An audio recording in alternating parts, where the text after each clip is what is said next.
time for Dialogue Conspiracy with political research specialist Mae Brussel, who for 3 years has shared with us her decades' research into political assassinations and abuses of power in this country.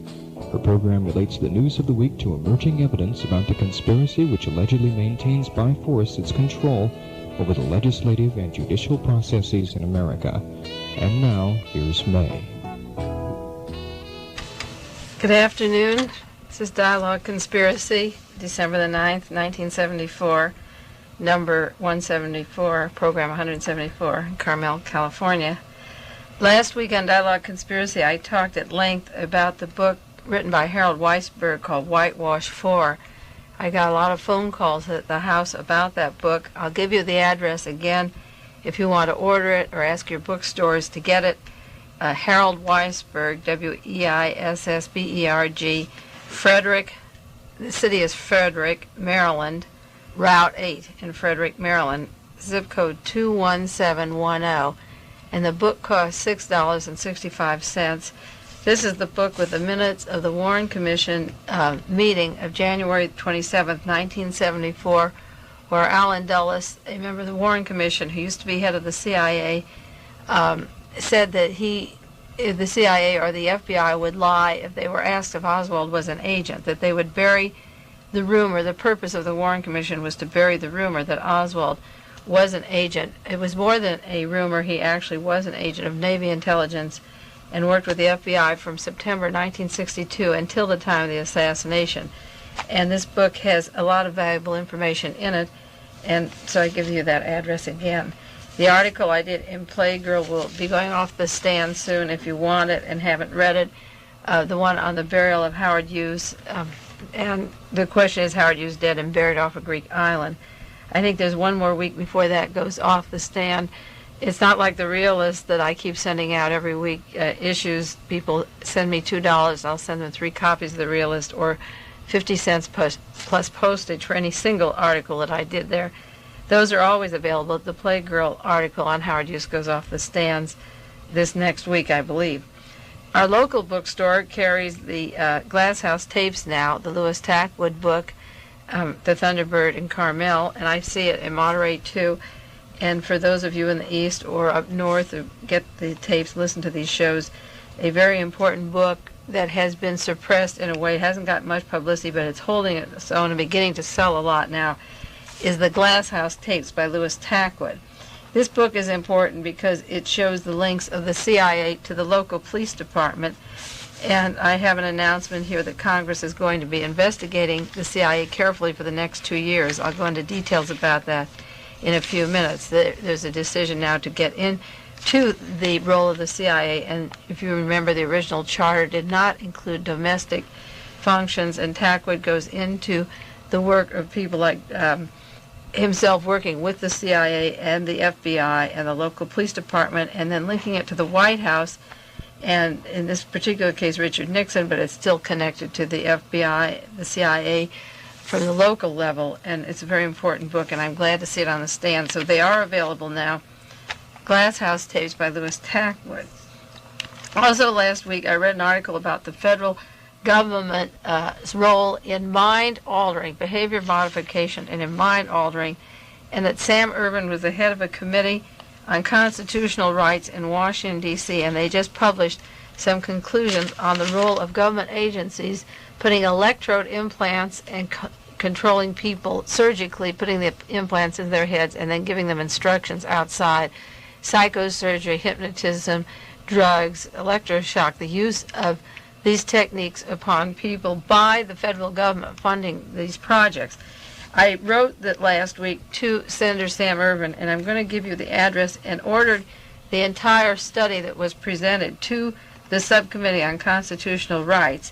If you want to get the book, it's called The Individual Rights and the Federal Role in Behavior Modification. You can't write that down that quickly, but I'm sure if you just say the individual rights and mind control, you'll be able to get this from the government. It's dated November 1974. The subcommittee in Washington is the Subcommittee on Constitutional Rights.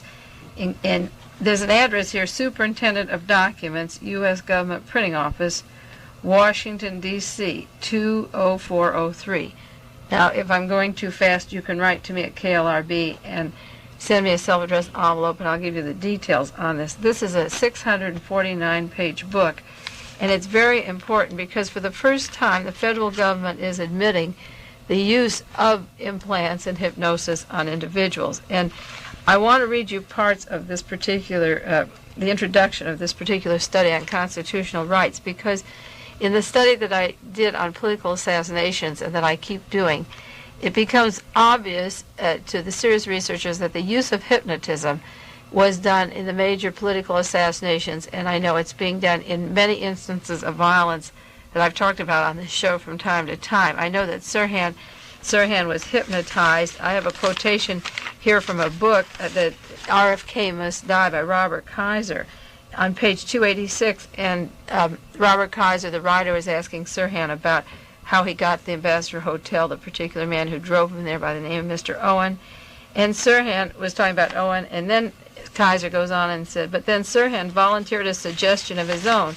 Maybe, said Sirhan, he could lead to someone who was playing with my mind. This is a quotation. Sirhan talked about the danger of putting one's mind under the control of other people he did not know. I always tried to guard against that, said Sirhan, but now he had his doubts. He asked me to look into it, to look into every possibility that maybe he had put his mind in the control of another. All right, I said, but now if we're going to go into this, we ought to know more about the people that were in the same mind science thing with you. The only one, said Sirhan, is Tom. I told you about him, but I don't want to involve him. He's much too good a man for this, to change my mind. This was Walter Thomas Rathke, R-A-T-H-K-E, the groom who had introduced Sirhan to the occult. Now, in the case of the political assassinations, as I say, the Sirhan was hypnotized, carefully hypnotized, so that his memory would be erased after he shot Robert Kennedy. Jack Ruby was in the control of two hypnotists. One was Billy Del Mar at the nightclub. The other was David Ferry from New Orleans. Mrs. Hunt, E. Howard Hunt's wife, went down to a plane crash in Chicago, the famous Flight 553 United Airlines, and in her purse was the name of two hypnotists and that she had on her possession. And at the White House cover-up trial taking place right now, it came out just a few weeks ago that Mrs. Hunt had said that she'd have to get a hypnotist for Mrs. Liddy, G. Gordon Liddy, because Mrs. Liddy was breaking down and wanted to talk about her husband's role, and they'd have to supply her with a hypnotist. This came out just a few weeks ago in the cover-up trial. James Ray was attending the office of a hypnotist in Los Angeles. When he was arrested in London, he had two books with him on hypnosis. Lee Harvey Oswald was at a hospital for a mastoid operation and for 3 weeks, and it was a very simple operation, and there's a book, Were We Controlled, that hints that electrodes were put into his brain, and he was married to a woman, an agent of the CIA, Marina Oswald, who was a trained pharmacist who used drugs. And the first thing that Marguerite Oswald said when her son came home from the Soviet Union and been gone a few years was that Lee's hair was falling out. He was ash gray, and she thought something had been given to him. I have a notice here. It's an article that has to do with Fort Ord, California, in our local area, and it says the smiling young man who murdered Mrs. Martin Luther King was, in quotes, acting in response to pressures brought on by a group of military scientists monitoring his sensory system, a minister believes. Reverend Joseph A. Johnson of Wesley United Methodist Church in Phoenix, Arizona, is convinced this is what happened. He is convinced that he was involved in a similar experiments. Johnson was at one time a chaplain at Fort Ord Training Center in California. That's just a few miles from KLRB. Here, he claims several Army men, including himself, were ensnared unwittingly into an experimental program of mind research. The minister claimed an attempt was also made at controlling the influence of religious organizations and to supplant them with less traditional modes of expression. So mind control is important to the individual and his freedoms, and that is the purpose of my research anyway, is to maintain our individual freedoms as much as we can. And I do want to read part of this document, and you might want to send for it. But before I do, I also want to mention an article that was in this Sunday's paper, December the 8th, by William J. Cromie. This is from the San Francisco Chronicle. It says, hypnosis is useful but not infallible. And it goes on to say, experiments suggest that a skilled hypnotist can induce antisocial or criminal actions such as murder. Depending on the morals of the hypnotist and on the personality of the subject, he continued, suggestions to induce antisocial actions could be so worded that there would be no hint that what is to be done is criminal. Over a period of time, moral conflict can be eliminated by distorting a person's sense of reality through delusions, hallucinations, and illusions. By these and other means, the person is made to feel that an immoral or criminal act is worthwhile and to be condemned. How can a person prevent being victimized? No one should attempt to do anything with hypnosis that he is not qualified to, if he is not qualified to handle the results of that. He should become non-cooperative with people who want to try hypnosis upon him. It is difficult or impossible to hypnotize someone who doesn't want to be put under. And this article goes on to say that hypnosis, even with lie detector tests, is not accurate because under hypnosis a cannot break, if he's under hypnosis, he can't break the spell. For example, Sirhan cannot go into where he was at Corona del Mar just before he went to the Ambassador Hotel. He still shakes his head and is still under the effect of forgetting what happened to him. But this article is done by a doctor in Houston, Texas, an authority from Baylor School of Medicine in Houston, that says it is possible to get an assassin hypnotized and to believe that he did what is right. The hypnosis that was done to Jack Ruby was that he would be a hero, that everyone would praise him for killing the alleged assassin of John Kennedy, and it was done by an agent of the CIA, and the literature that was used to make him a hero was found on the seat of his car. It was the script that was written out for Jack Ruby, and I'm going to write a book on it someday and try to do a whole large article or a book on the use of mind control in the political assassinations. So it is being done to affect our candidates, to erase the minds of the people who shoot a man running for president in 1968, to alter the patsy who did not shoot John Kennedy, the case of Lee Harvey Oswald, but who was put in a position where he could be framed and made to look like he was the assassin. Well, the government book that I suggested from the government printing office, I do want to read the preface today because I think it's important. It's written by Sam Ervin, who has been very instrumental in guarding our civil liberties, and he will be retiring this January, and it will be a loss to Americans because we need his type of mind on the Senate Judiciary. Right now, when he leaves, we have Roman Herska and Hugh Scott, Strom Thurmond, Edward Gurney, James Eastland. You have a whole list of men that tilt the bank over one side who wouldn't raise a finger in terms of speaking up about these rights. And there's a handful of people there like John Tunney or Robert Byrd who maybe would speak up and be more vocal about psychosurgery and the implants and so forth that are going on. But the preface to the book, the 600-page book, begins, this is part of the sentences in it, by Sam Ervin. It said, when the Founding Fathers established our constitutional system of government, they based it on their fundamental belief in the sanctity of the individual. They declared, we hold these truths to be self-evident, that all men are created equal, endowed by their Creator with certain inalienable rights, among these life, liberty, and the pursuit of happiness. The Founding Fathers took care to see that these inalienable rights were carefully protected. They understood that self-determination is the source of individuality, and that individuality is the mainstay of freedom. As threats to individual freedom have arisen from time to time during our history, laws have been developed to ensure the basic constitutional guarantees are assured. Technology has begun to develop new methods of behavior control capable of altering not just an individual's actions, but his very personality and the manner of thinking as well. Because it affects the ability of the individual to think for himself, the behavioral technology being developed in the United States today touches upon the most basic sources of individuality and the very core of personal freedom. To my mind, the most serious threat posed by the technology of behavior modification is the power this technology gives one man to impose his views and values on another. In our democratic society, values such as political and religious preferences are expressly left to individual choice. if our society is to remain free. One man must not be empowered to change another man's personality and dictate the values and the thoughts and the feelings of another.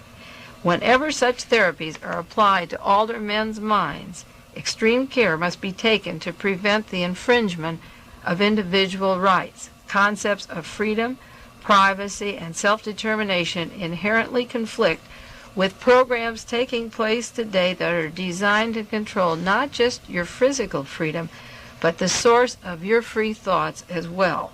Moreover, because the power of the federal government is limited to the implementation of the Constitution and the protection of constitutional rights, we are faced with a real question now whether that government is involved and should be involved in programs that potentially pose threats to our freedom. The Constitution is to protect our rights, and the federal government is funding programs to take away our freedom. The question becomes more acute when the programs are being conducted as they are today in the absence of any strict controls. There is an unchecked growth in the practical technology of behavior control, and it is a cause for great concern. Technology has expanded our capacity for meeting society's needs. It has also increased to a startling degree our ability to enter and affect the lives of the individual citizens. And in its continuing study of individual rights, the subcommittee has considered questions raised with respect to freedoms by such technology as computers or polygraphs or wiretapping. And this is a point that I always wonder. We talk about surveillance or wiretapping or moratorium on that. He said, similarly, in addition to watching the computer and the polygraph and wiretapping, we've watched grow a concern for behavioral research, and it opens up new capabilities.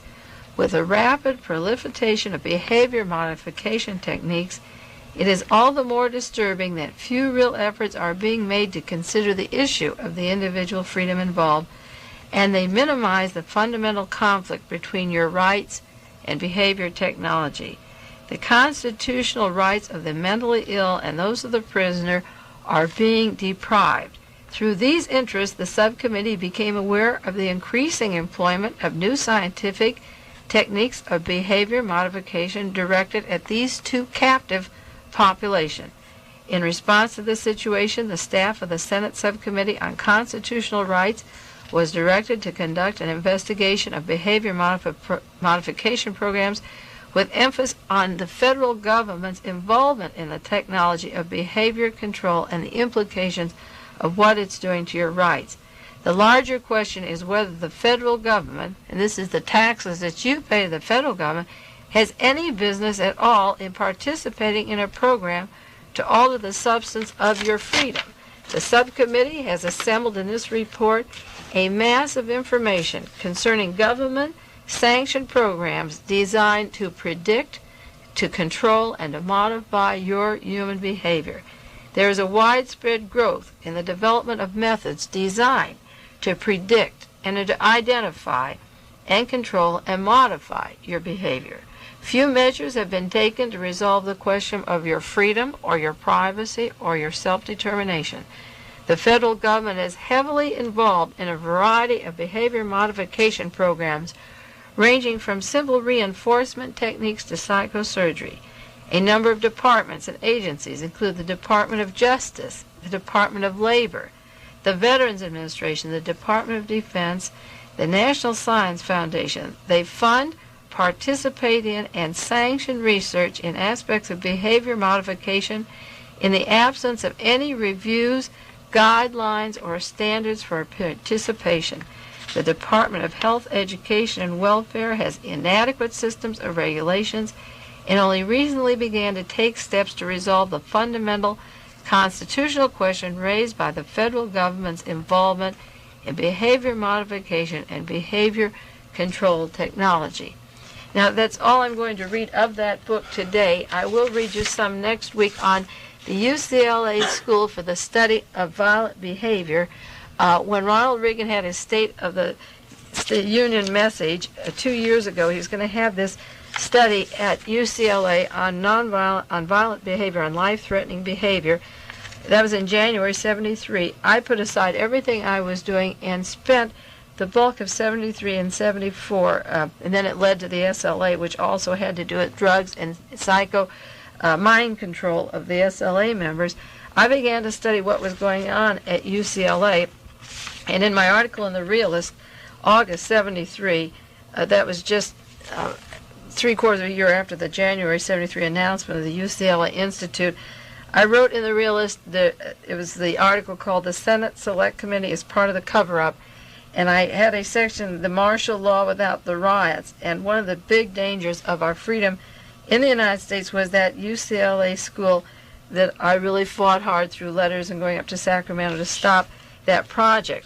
I might just read you a little bit about what the subcommittee says about this, because when Reagan, I'll read it today, when Reagan announced in January 73 what he was going to do, I realized just how he was going to affect the lives in California. It would be an experiment for around the country, and I smelled the tentacles of fascism there.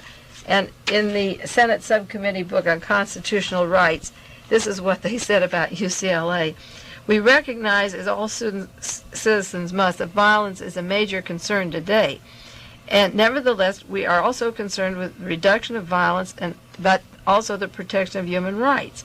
In 1968, California officials secretly did an operation on the brains of 3 prisoners, paying scant regard to legal and ethical issues of informed consent. It was like a lobotomy of their brains. This serious tampering with the human brain yielded no favorable results for reducing crime or violence. In fact, the prisoner, reported by officials to be the most improved, is still in prison today. His old symptoms have returned. He suffers additionally from memory loss and other effects of the brain destruction. A program of mind-crippling psychosurgery was nearly established in 1971 before secret documents came to public attention and forced the Department of Corrections, that's our California prison system, and the University of California at San Francisco to back off. They were going to perform operations with their plan. The proposed Center for the Study of Violent Behavior represents a resurrection of the same scientifically invalid, ethically deficient, and legally questionable practice. Although the present proposal represents only a small proportion of the research to be conducted at the center, the guidelines are clear as to the direction in which the center's work will be navigated. Chemical castration, psychosurgery, testing of experimental drugs on involuntary incarcerated individuals are prominent features of their proposal. Notably lacking is research into the ethical and legal limitations of such activity. The projects seek to fund immediately involve the most severe intrusion into human psyche. The proposal establishes no mechanism to protect the rights of the persons who will be experimented upon. In an age of rapidly advancing technology, when the cry for law and order at any cost is at its most shrill, it is necessary to be even more sensitive to the preservation of human dignity and fundamental principles of liberty and freedom. It is also necessary to be sensitive to the possibility of political manipulation of scientific research to repress healthy dissent and legitimate disagreement in a changing society. Our examination of the proposed center convinces us that it is particularly susceptible to political manipulation, totally devoid of protection of human rights and liberties, scientifically inadequate, generally unresponsive to the need for a decrease in the level of violence in our culture. And it goes into the political manipulation of the University of California on mind control. I have to say, for those of you who have listened to Dialogue Conspiracy over a couple of years, some of you have listened for 3.5 years, those of you who have listened since January 73 know how many times I've hit at that UCLA school, how proud I worked and how much time I spent in investigating the doctors there, what they were going to do, going to hearings, writing letters for papers, LA Star and different papers, sending letters to assemblymen, to Washington, the congressmen, members of the judiciary. And I'm very happy. I'm not happy at this kind of news or these kind of people. But once again, my instincts were right. I smelled something really rotten down there.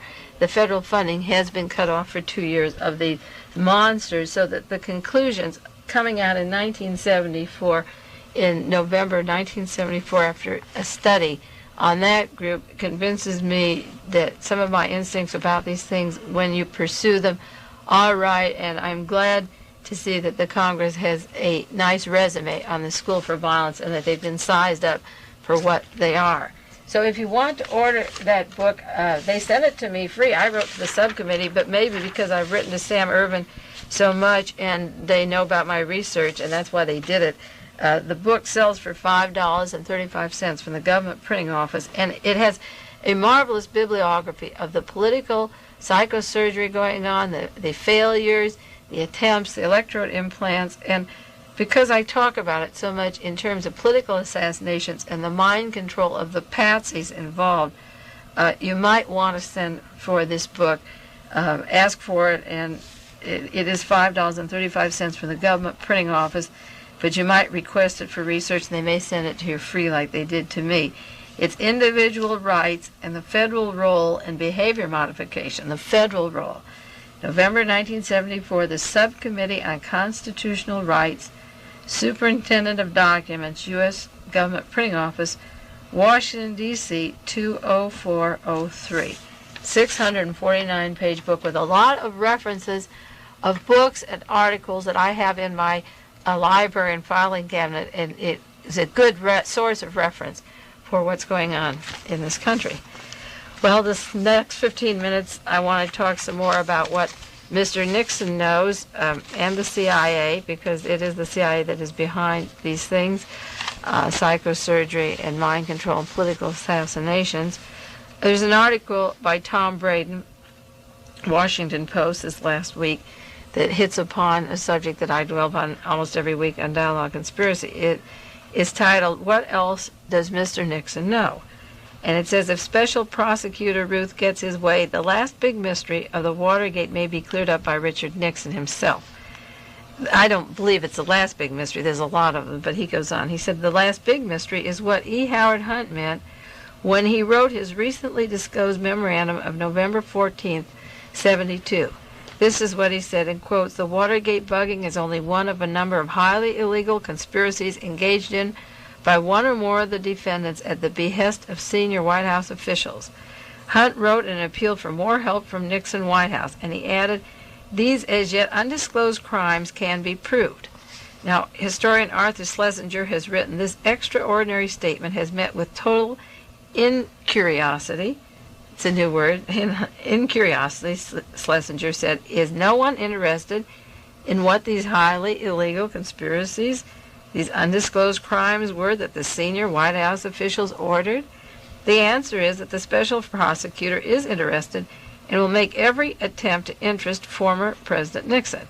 I have to interject from the article here because the prosecutor, all he has to do is call in E. Howard Hunt. You see, Nixon can stay sick the rest of his life and not testify. They put everything on Nixon when all the people involved could be called in and ask questions under oath, and just like they're bringing home Richard Helms of the CIA. The prosecutor skirts around not finding out what's happening because he says it all depends upon Nixon, which is a flimsy thing because Nixon may not ever be available, but all the other men are floating around autographing books and floating around the country on different talk shows and acting pretty cocky. And so the prosecutor just has to call him in and ask him some healthy questions himself, and he pins it to the dependency upon Richard Nixon to say what these things were. Ruth's mandate, that's a special prosecutor, is to investigate all the crimes that Hunt alleges. In addition to authorizing the special prosecutor to investigate the entry into the Democratic National Committee, he is supposed to investigate every offense arising out of the 72 presidential election and the allegations involving members of the White House staff or presidential employees. Ruth had no knowledge of Hunt's memorandum until a few weeks ago, and it raised subjects other than those raised by the defense attorney. Now it goes on, he says, the problem for Ruth, the special prosecutor, is to find out what Hunt is talking about. See, it wouldn't be a problem at all. All he has to do is ask him in.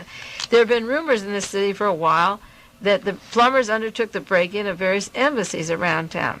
And there were rumors that the plumbers planted a false birth certificate in Indiana to give rise in the campaign that Democratic nominee George McGovern had fathered an illegitimate child.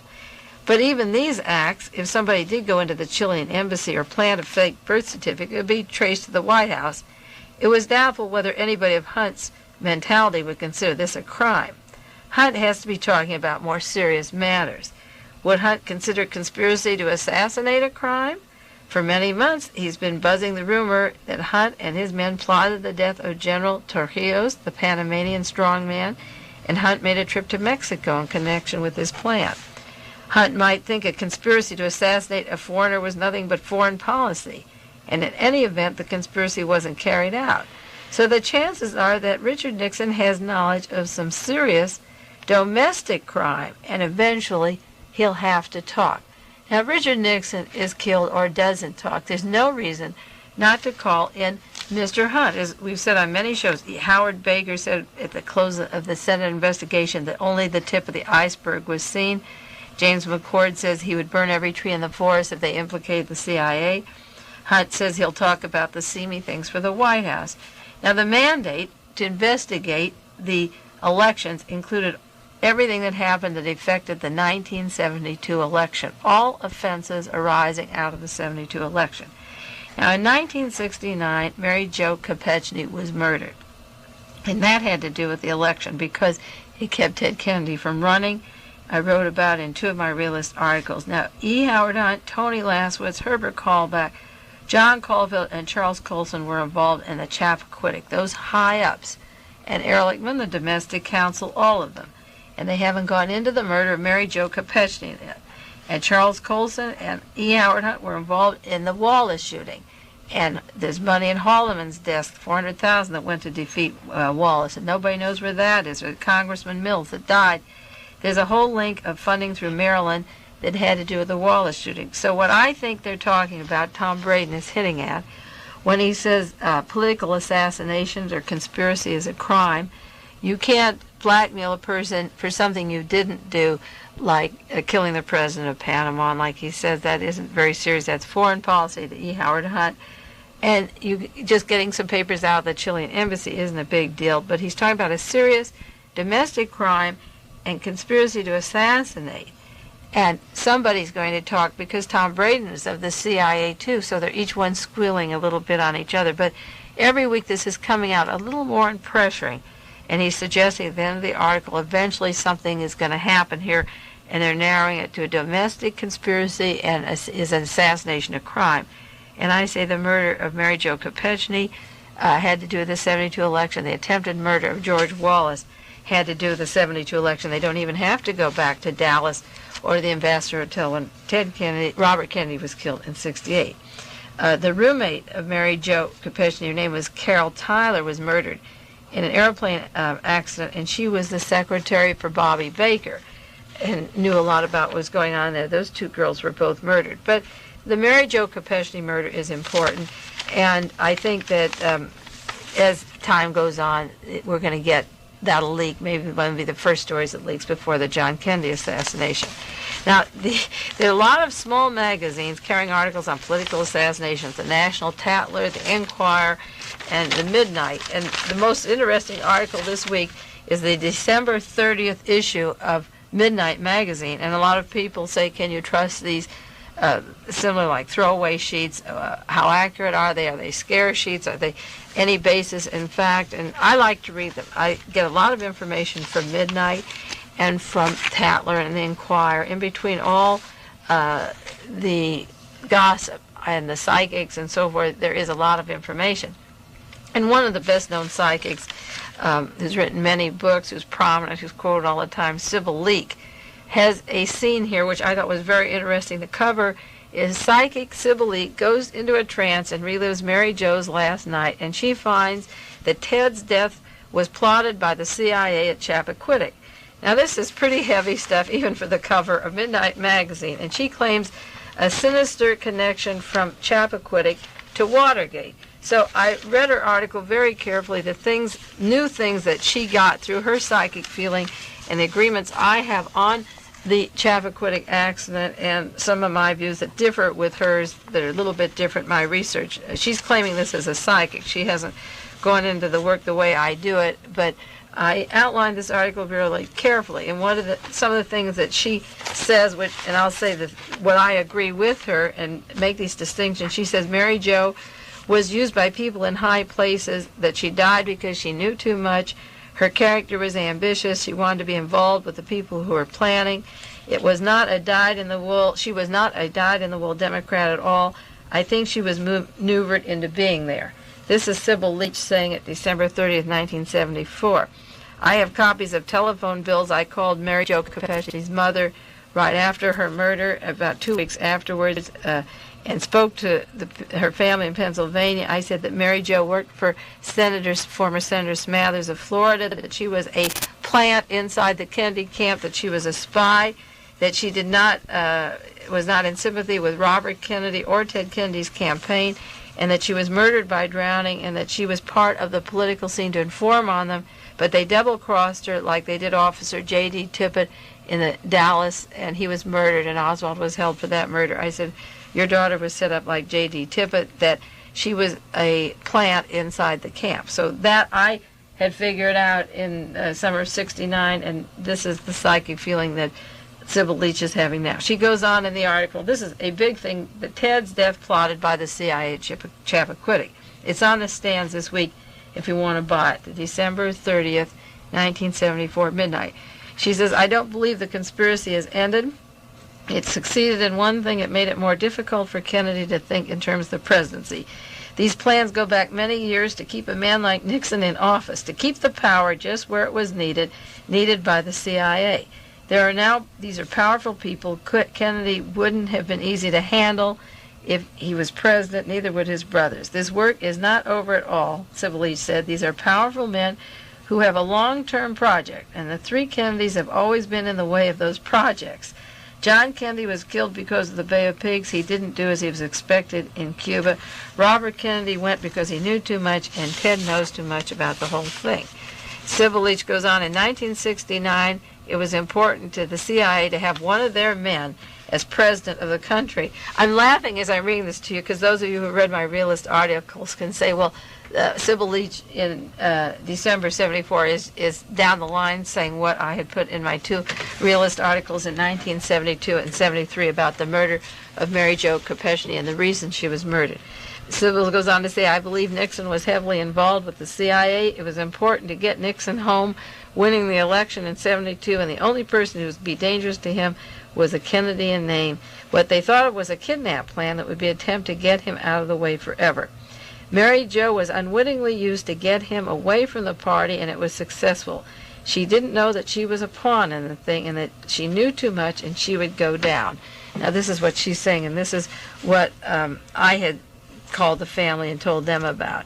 She says, everybody thought this girl in romanticized terms, but Nixon had spies in the Democratic Party. Watergate showed it, and the CIA got their man home, she says. She was very dedicated right up to the last moment, and believed that this assassination attempt on, she thought that Ted Kennedy was not supposed to get out of the water, and that's where I disagree with Sybil Leach. My research into the water tide and the car and Ted Kennedy and the people who were with him, I don't believe he was driving the car. She says another man drove it and jumped out, and Ted Kennedy was left there to get out by himself. She goes on to say that conspiracy began before July 69. It was operation during the Bay of Pigs. It linked from Chappaquiddick to Watergate. Watergate began on the bridge in Massachusetts. The link is water, and it flowed right down to Washington. Now, in the Senate select hearings, when you read about this, heard about the spies, Tony Lassos was talking, and John Caulfield, they had an operation in the summer of '69 called Operation Sandwich, and they never explained what sandwich was, and the car was lodged in the sand at Chappaquiddick, and I felt that was part of this Chappaquiddick operation. E. Howard Hunt had been up there. Tony Lassos was up at the island 6 hours after the accident, but he never said under sworn testimony when he arrived, and it involved John Caulfield and Tony Lassos, and the car was in 8 feet of water wedged into the sand. And I thought of Hunt and Liddy and Ehrlichman, Haldeman and Colson, and the whole team as sand wedge was the Chappaquiddick. And she says the water went from that there was a psychic thing that the Chappaquiddick would end to the Watergate, so that she saw a psychic link of the water, of the car water of '69, and they're being caught at the Watergate, which I thought was rather interesting. Sybil went on to, now this is the psychic thing that she felt that some ways linked in with the findings that I've had, but she'd go into the cottage up at Chappaquiddick, which I've never done, And she went to the window, and she had the feeling the window was open and that the girl had something on her mind and that she was directed to Ted Kennedy. Now, this is all hypothetical. This is what she claims. And that she was talking to somebody outside the window, that evidently there was a two-way, and that she had a sense that she was talking to a person outside the window, leaning out the window and talking. When I called the Kopechne family in '69, I said there was a, in quote, security guard out there that had something to do with your daughter's death. And this was just a few weeks after the accident, without my traveling there. I said, if you get the name of that man, he saw her in the back of the car asleep, and that there was somebody outside the cottage that had nothing to do with the people in, and that he was prepared in some role. So I think it was interesting when I read this week that she heard Mary Jo in contact, or psychically, with the man that was waiting outside. But I knew there was a man waiting outside who was involved in the murder of Mary Jo Kopechne. Now, she says there was a connection between someone leaning out the window and talking to someone outside. The person outside wasn't one of the party. This is what I knew and told the Kopechnes also. The person inside was, and there's a connection between the girl and the person speaking in the bedroom window, and there was a message for her. Now, this is what Sybil is saying psychically, but this is what I also knew. I guess I would say psychically. I had no documentation at the time, but I had certain articles that broke down the way it happened within 2 weeks after the murder of Mary Jo Kopechne. Now, this is Sybil Leach went down the road to the bridge, and she said that Mary Jo and Ted Kennedy were in the car, and they picked up a hitchhiker, and then they met two other men, and two Spanish men. Now, this is interesting. Two Spanish men and a hitchhiker, and they were working for somebody else, part of a big plot.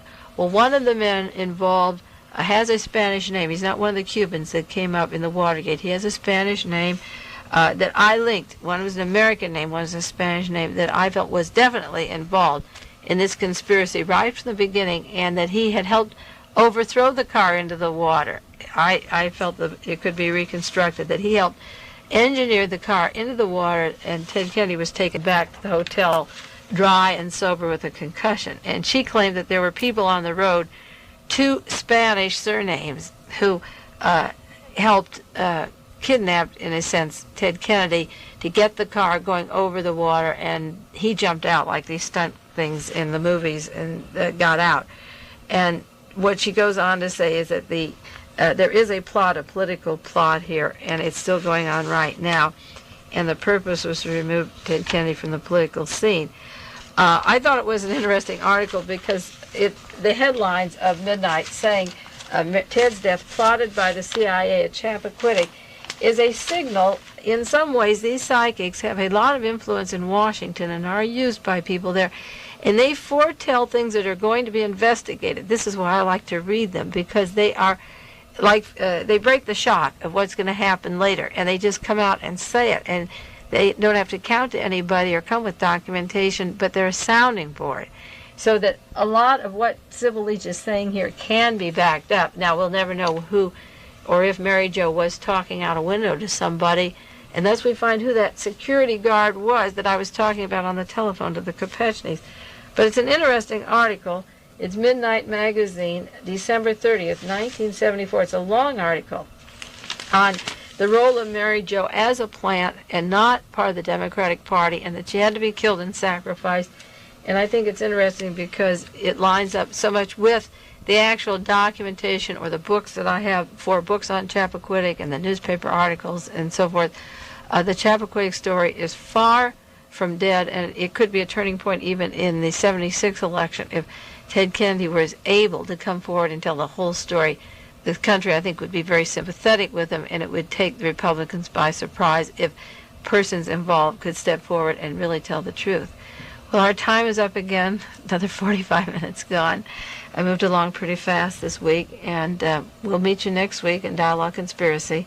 Keep reading the papers and order these books and articles, and keep up with the news, and we'll share it with you next week. This has been Dialogue Conspiracy with political research specialist Mae Brussel, who for 10 years has been researching the facts behind political assassinations and conspiracies in this country. Dialogue Conspiracy originates with KLRB FM in Carmel, California.